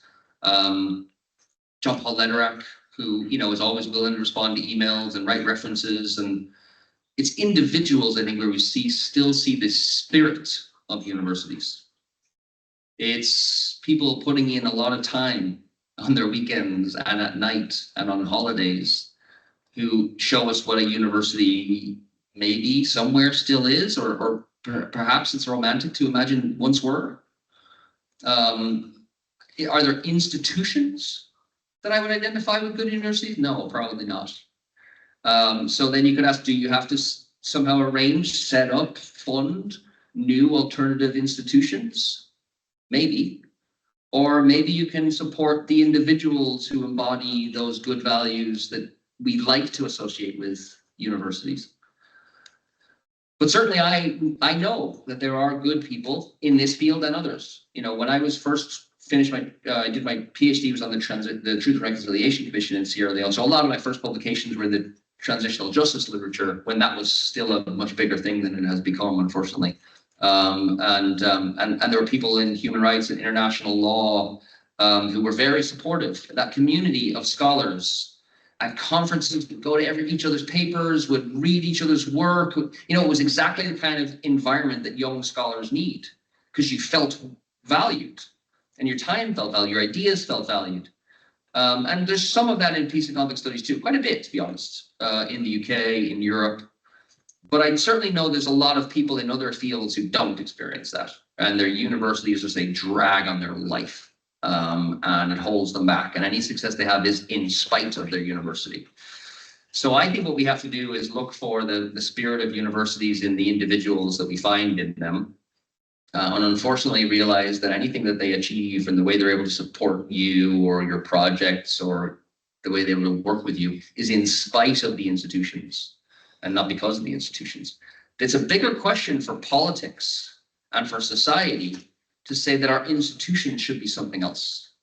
I certainly, personally, yes, I think they should be. I think they're not working as communities of scholars and thinkers. Then they wonder why we're not having social impact. Well, it's because we're businesses, right? So we're working for profit. We're not having social impact because you're forcing us to work as a business. So therefore, for profit. And they're shocked that we would say that, even though they're openly telling us it's a business. Every charity is a business. This is, again, pertinent to the UK model. I don't know how pertinent it is here. But I do think we've lost sight as a society of what the point of a university is, right? And can we get that back? I don't know. A very famous scholar from my own institution, Tim Ingold. Some of you are older folks will almost certainly have heard of Tim Ingold. He's one of the biggest anthropologists of the last 30 or 40 years. And he tried to do a kind of a take back the university. He wrote a whole, manifesto for what a university should be. And our institution outright rejected it. But not only that, many of the academics outright reject that notion, right? In the arts, humanities, social sciences, places like philosophy, there might be more pickup for that. But in engineering, medicine, biology, chemistry, the hard sciences, they had no interest in any of that, right? So they're much more apolitical, and don't have a kind of a normative notion of what a university should be, I think. Sorry, I see that. 2 minutes. Yes, sorry. First here and then. My question is about the problem with the funding and the old funding system. So, if they are so strict about the conditions they impose on these fundings, and there are people that know that these projects are going to fail as soon as we start building it. How come these people are not part of the debate on the conditions imposed in these projects themselves? And how come like the people in the places that these projects are being implemented don't have a say on how they are being implemented? Because it seems like they're paternalistic of the West to say, we know what's good for you and what's going to work in your environment, no? And this is just seems like a waste of money to me. And also with all of the debate about ownership of these places, how come there are still these strict conditions and this amount of conditions on these projects that are intended to develop? Okay, I'm going to collect another question too. You think? Do you have another question?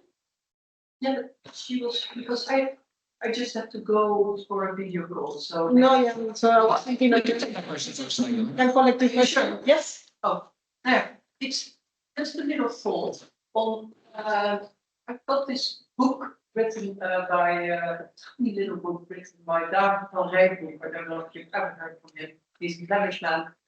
And Thomas Dansamour, a Frenchman, and they both have written a little book which is called You Can Learn Peace. And there they approach the issue that we indeed have learned for many years, many ages, many whatever centuries to make war, but not how to learn peace. And they really compare it with over the years, we have changed from learning how to deal with our physical hygiene. What about if we concentrate on our mental hygiene? And they therefore mention that it could help in future to learn peace via make it part of education of our life, to invest in mindfulness, in non-violent communication. I would add to that dialogue tables, not only as part of the whole separate units that can be used, but that really could form a basis in education, could start with primary schools, higher education as well. Even though you said, you know, can you still learn how to be, but that I think you can, absolutely. If it's part of a good educational program and you invest in it, then you don't only try to deal with crisis here, there, multidisciplinarity, interdisciplinary, but you invest in basically ourselves.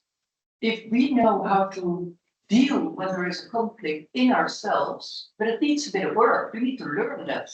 You cannot just from one day to another know how to do that. I don't know, how would you, how do you see that? I mean, the only worry is that something like that becomes another, quote, false universal, right? That we have this notion that certain types of characteristics or psychological, emotional skills are peaceful and others aren't, because we don't know if that's true from place to place. Doesn't non-violent communication, for instance, has a very clear approach to that? It could. But I don't know. That's not like as somebody who knows ethnography, I wouldn't want to assume that, right? So you know, there's lots of cases where or there's people who would argue, there's people in the field who would argue that nonviolence isn't always going to result in peace, right? That, you know, sometimes if you're living in you know, a highly authoritarian, slavery riddled, unequal society, nonviolent communication might not get you out of that situation. This is not my position. But there are respondents who would say, well, should we really be pushing nonviolence? Well, it's not just the way to communicate is called nonviolent communication. So you learn techniques, how to deal when we differ. We can debate and explain. You can convince me what you think about peace. We can also sit together and listen to one another and say, for me, peace is this, and for another, peace. And that take as a starting point instead of trying to convince one another. Yeah, I don't disagree. I guess what I'm saying is I also don't like to assume that there are any universals. Like there's people will often say something to me like like the golden rule, the Christian golden rule, like treat everyone as you'd like to be treated. And that does seem, on the face of it, at face value, yep, that seems like it should be a universal. But, when I first went to Sierra Leone, there were all kinds of things I thought were universals, and I realized I didn't know what I was talking about, right? There's something, if you go through all your whole education and you never have experience that makes you fundamentally question reality, you should really go back for another degree, right? And do something else.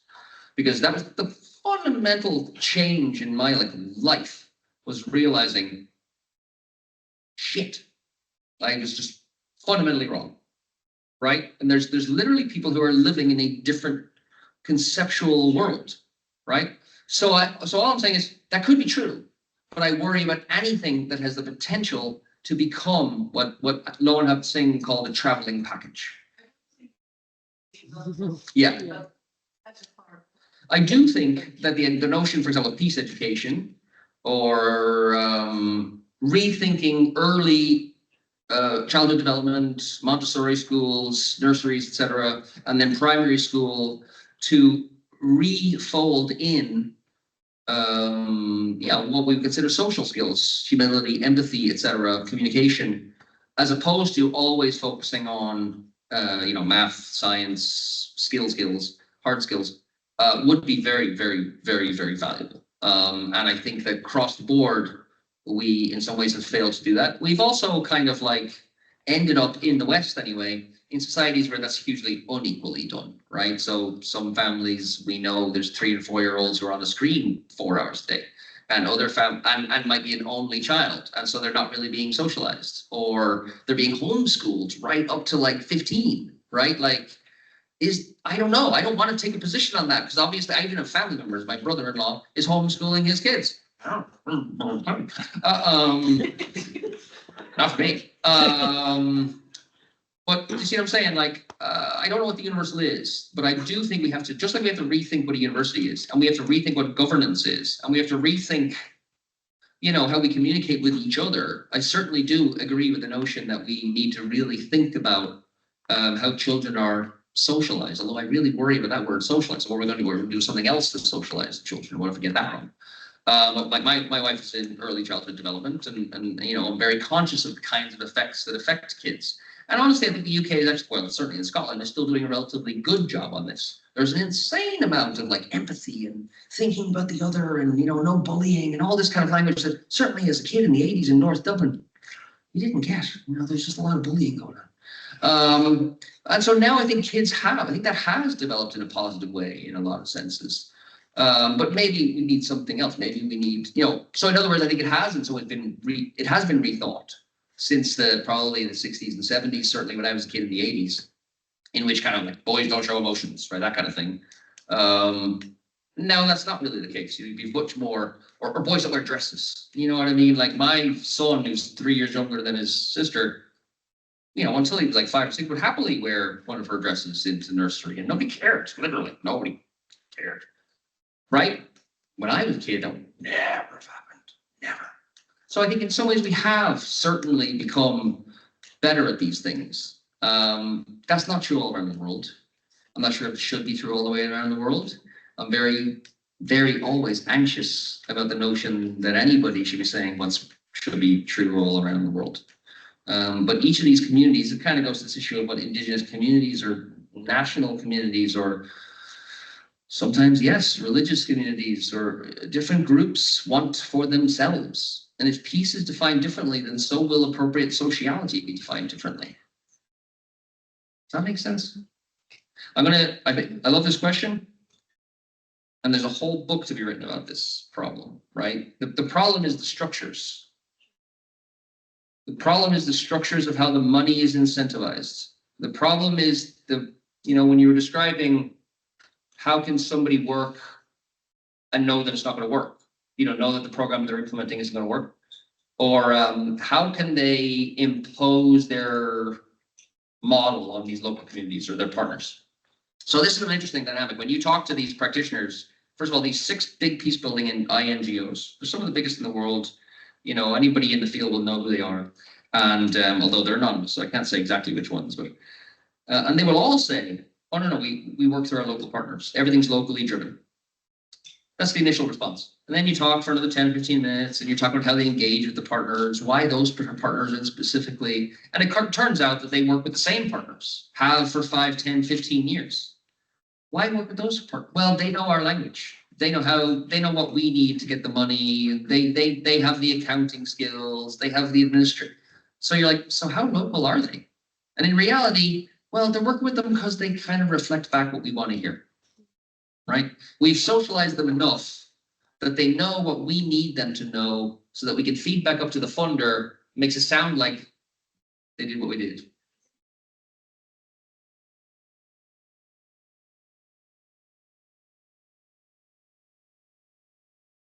Saying throughout the local donors to seem like they're credits as local when it's really not at all. I mean, some will say they become conscious of that and they're trying to undo some of those dynamics. So I don't want to paint them as being unaware or uncritical of themselves, unself-reflective, or of being kind of just taking the money and running. These are well-meaning people. They're just often locked inside these structures. And sometimes, for example, a few describe the way in which their local partners are now dependent on them, which they know is a bad thing, as in like the dependency. But at the same time, they're paying these salaries. And they know these people, they visit them multiple times. They know they have kids that need to go to school. So there's pressure on them to get the project, to maintain their salaries, or that institution as an institution, even though they know we should probably by now have moved on to other local partners that are more representative of other groups. But now this mechanism is already locked in, this dependency. And if we just pull away, not only will those people be angry at us and they won't be our friends anymore, but like people will literally lose their jobs and kids won't go to school and maybe people won't eat, right? So you kind of get locked in. And part of it is just there's so little progress and so little money. So like, it's not like they'll just move to another funder. There might not be funders there at all left anymore, nor has there been so much progress that, oh, well, those people who work for the NGO will now just start a business and I'm sure they'll do fine, right? Because that's not how most post-conflict environments have developed, right? Most post-conflict places are just as, there hasn't been that much progress. In capital cities, you can go to Afghanistan and stay in Kabul and you think, oh, everything got really good. You could go to Freetown in Sierra Leone, where I work, and go, wow, this place is great. But outside the capitals, or maybe regional hubs, most post-conflict environments don't improve very quickly, right? And that's all the structures of kind of capitalism and metropoles and the way development works, extractive capital, all this kind of other stuff. But if you've been supporting an NGO in some rural part of northern Nigeria, and you just decide, hey, we're not really helping, we're just going to stop, there's a lot of moral questions there too. Right? I don't know the answer. It's just like when USAID decided to pull all its money, and some people were saying, well, this is actually a good idea. It's dependency and went too far. And other people are like, right, oh, yep, probably. But can you do it slower? Because those people now don't have jobs and their kids might not eat. Do you see what I'm saying? So we have to shift and we have to evolve, but we have to do it sensitively, right? Like, you can't just go out, we're out, right? That's one question. Yes. Yeah, in another course, we talked about how like the problems people see on the short term are always the same ones they think of on the long term. And I think we used we talked to people at the Davos conference about this, and they have like 2 different lists, and like there are only like 3 things in the top 10 that are the same. So I was just wondering, is that something that you saw in this as well? That like maybe got these 2 interviews, the problems, their short-term issues that they might have in this organization are very different from the long-term ones? And one more question just to, yes? I don't want too much time on that, but I was like, you introduced the question like, what would they give you in the way? So I was just asking, or was wondering, I don't know the question, but it somehow came up in the presentation. I was wondering like, what would you give people like me, for example, or like also here on the way who would like to engage in peace work, who would like to engage in the field, and some like what would you tell us more like on a personal level, like what was like how could you change societal structures, but what would you like to tell people, hey, I want to contribute to this. Where do you even start? Yeah. Okay. The short versus the long term. Wow. There's no question that people often framed it this way: short, medium, and long term. In the short term, these are the problems. In the medium term, these are the problems. The long term, I think people often, maybe that's me, I would kind of avoid in some ways the long term, as in we don't know now. You know, 15 or 12, that's one of the things with this polycrisis and the periodicity problem, right? Like not too long ago, we kind of projected forward, you know, 9/11 was epoch. But things will calm down and go back to normal. And then the 2008 financial crisis, and we were like, okay, shit, now here's another crisis. Okay, but then things will calm down. And then we had like Brexit and Trump. Okay, so things aren't calming down anymore. And at some point with the pandemic, when we were talking there, you know, say, you know, the end of the Cold War to 9/11 was 9 years. Then 9/11 to the 2008 crisis was 7 years. 2008 to pandemic and Trump was 7 years. Pandemic and Trump, sorry, Brexit and Trump. The Brexit and Trump that was 2016, to the pandemic was only 4 years. You know, that to Ukraine was 2 years. Ukraine to Gaza was 2 years. 1 and a bit, yeah, not even 2. You see what I'm saying? This is the periodicity issue. And at some point, we've got to the point where I can't think about the long term. Even kind of the medium term. I have no idea what will happen. You know, before you guys, I don't know, your first or second years, before you graduate, we will have another crisis, right? On that note. This is kind of the nature of the beast, right? Like, so we don't know. I think to the practitioners, the short term is always the next project, supporting their partners. They're really, I mean, this is what I mean. These are well-meaning people. They think a lot of people are working with on the ground, or the communities that are benefiting and experiencing the projects that are going on the ground. Families, children that are, you know, maybe getting resources, or adults who are getting training to think of jobs to pay those kids, you know, pay for the food for those kids. You know, they think a lot about their partners on the ground and the communities that benefit from their projects, even if it is like a village in all of DRC. Right, like it's never going to change the world. It's not even going to stop the conflict in the Eastern DRC. But they know that there's the kind of physical benefits on the ground for these projects in this like small community, and so they can't really let go of that, understandably, right? So I think that's the short term, is always kind of the project or the next project, and they recognize, of course, that medium term they need to figure out a different way to run these institutions. You know, pretty much across the board, not. Very, very, very, I can't think of anybody. Like I'm trying to like couch it here. It's like there might have been somebody, but I can't think of anybody who went, oh no, this is all working, right? They know that this is not working. They know that this is broken. But the crisis, the constant crisis, the what comes after Trump, you know what I mean? All of these kind of questions mean that they can't really strategize. How do you strategize in a world of constant crisis, right? You see our political leaders pretending like they have 5-year plans and, oh, we'll do this. Oh, well, Trump will go and then we'll be able to. No, he won't, because it'll be JD Vance or some other lunatic. You know what I mean? Like, there's strategic thinking becomes very, very difficult if even 2 or 3 years down the road, you know there will be some crisis, but you can't tell what it'll be. So I think this is a huge problem. I don't know how to answer that question, and I think this is what the field is struggling with. Like the immediate is easy. The immediate is keep working. Keep trying to support those communities or projects or whatever. But even the medium term now, which you might think of kind of 5 to 10 years, is the other side of what the next crisis, and we don't know what that's going to be. So it does kind of create a real huge problem. The advice I would give, I've been given different advice my whole life, like since I got into this field. I used to tell young people wanting to get in the field to study policy evaluation or grants, grant writing. Those 2 things will definitely get you a job. I used to also say gender, because gender inclusion will get you a job. Post 1325, that was true until about 2015 or so. Now, I do still think grant writing, that's how to get a job. Everybody needs money. Everything's about money. If you learn to write grants really, really well, that's probably a good way to stay in a job. But more fundamentally, I mean, one of the things I always suggest is to go and have that experience. In other words, my experience was definitely going to Sierra Leone, and I'd already had international experience. I moved from Dublin to Florida when I was 14. There was all kinds of crazy worlds colliding, Going to Sierra Leone and experiencing the difference in what literature said happens in a post-conflict context and what actually happens in a post-conflict context in a culture that is so diverse from yours. And I don't mean a 2-week trip. You won't learn anything in a 2-week trip, right? I mean months, right? Go to a place that was really different from where you live for months. Get an internship, right? It's hard to get an internship in Brussels. It's really easy to get somebody to help you volunteer in Yemen, right?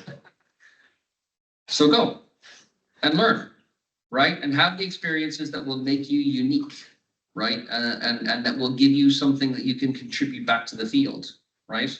The reality is if you kind of come here and then go for a master's degree in Geneva or LSE or whatever, you're one of thousands and there's nothing you can contribute, really. I mean, I'm not saying you can't, you're contributing everything that everyone else can contribute. But what makes you stand out is other experiences. But you do have to be very brave to have those other experiences. And you have to be willing to, live in a context that's very jarring and alien, but that's why you will learn things. So that's kind of advice I would always give, right? Go somewhere else. Not now, finish your degree, then go somewhere else. The last question, please. I'm currently doing an internship and I'm doing it on social reconstruction in post-conflict Syria regarding mental health and psychosocial support. And I started writing the plan for the internship and got the agreement from the NGO last year in September. But due to everything happening, because post-conflict doesn't really want to post-conflict anymore, I've started noticing that a lot of our projects within my NGO have shifted from a post-conflict, practical way of working to a theoretical post-conflict approach. So currently I'm writing policies that one day, when post-conflict approaches, we can do. But I've also noticed that this is an approach that was actually suggested by the local partners that we have in Syria, because they themselves say, well, we can obviously already implement some of these things. But I cannot tell you, for example, one of the local partners is in Idlib, which is up north west. They are like, we cannot tell you, maybe Turkey decides to invade us again within now and 2 weeks. And then if that happens, we can't go through with the plan. So I'm just wondering, is this a shift that's going to start, that I'm going to start noticing more and more if I want to continue within this field of us approaching things from a more theoretical stance? Because we are living in a polycrisis world that's not stopping. Yeah, I mean, I would more say those are contingencies, right? Like I would maybe not call them theoretical. Obviously, they theoretically might or might not happen, but they seem more contingent upon what will be possible in a given context. And I would actually say that seems to be a more sensible way than we have the thing that we're going to do, let's do it. It may be, so in other words, as things remain unpredictable, or as things become potentially even more unpredictable, it may become responsible to be making plans that may not happen, right? There's a good article actually just yesterday, I think, in The Guardian about the difference between making plans that will always go bad, which is what Eisenhower said, it's the planning process that's necessary. Even though your plan will not work, that's not how war is. As soon as you make a plan, you can guarantee it's not going to work, but the planning process prepares you to be more strategically flexible in the moment. Whereas Trump's approach is just kind of like, we did it, and no plan. So there's no planning, and so you can't really be strategically flexible in the moment because you literally don't know what else is even an option, right? Or what else is possible, or what the effects of doing something else would be. As opposed to if you planned it all out, even though your plan has to be scrapped as soon as the enemy gets contacted, you still know all these characteristics. You've still gone through the planning process. So I can see the value of that. What I would, though, worry about is there won't even be the money for that. So why would funders do that, right? The big concern here is that there just won't be any such programming.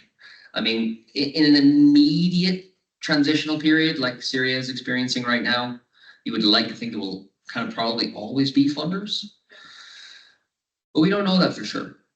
And we could end up a period where, and we're already seeing this, the field, so the peace field is already reframing a lot of what it does. So in the first phase of these interviews, a lot of people are saying we're having to rephrase peace work as CVE, countering violence extremism.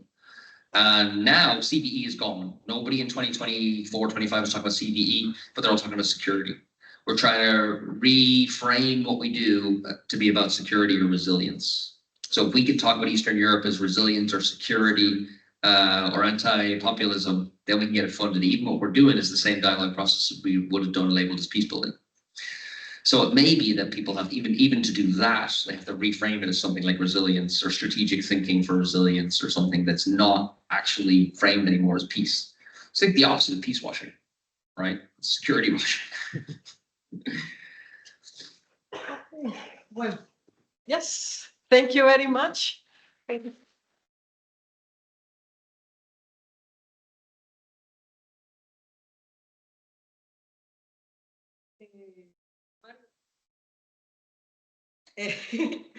you very much. I just wanted to say that even though it's difficult to find a message of hope in these times, I think the concept of the polycrisis highlighted something, is the importance of recognizing there is a crisis, there is other crisis, and the importance of not normalizing that is not normal. It is not normal, the overwhelming display of human rights violations, the disregard for the rule of law, the disregard for sentences of international courts. Genocide is not normal, all the situation is not normal, and the recognition that these crises are happening invites from us a response.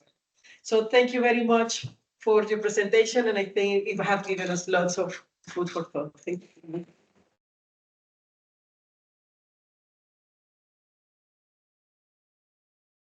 Can you go back one moment for a picture? If you can, for 1 second. Yeah. This is off. Can I turn this off? Actually, can you put your slide? Maybe change.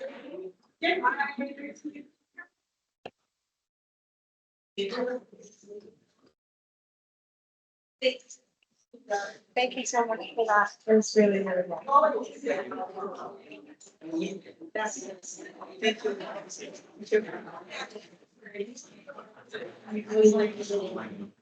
I have a little. I'm sorry. Just listen.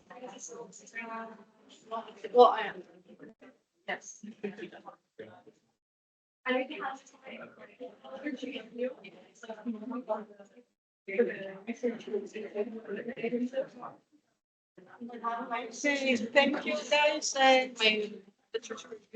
Yes. Well, can we for a picture? One day.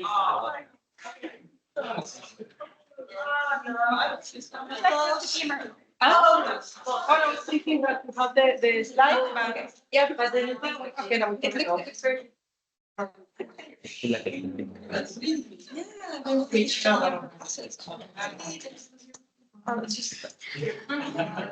Maybe that one.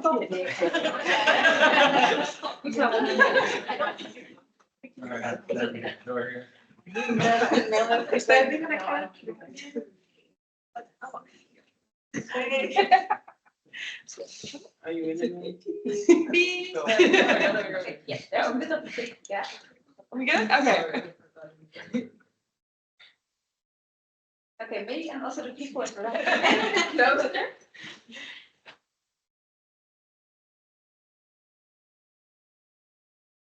Thank you. Really? Is it 2016? Yeah.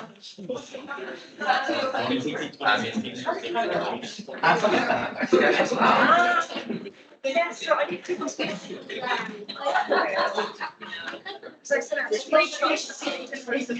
Okay, thank you very much. I'm going to close this and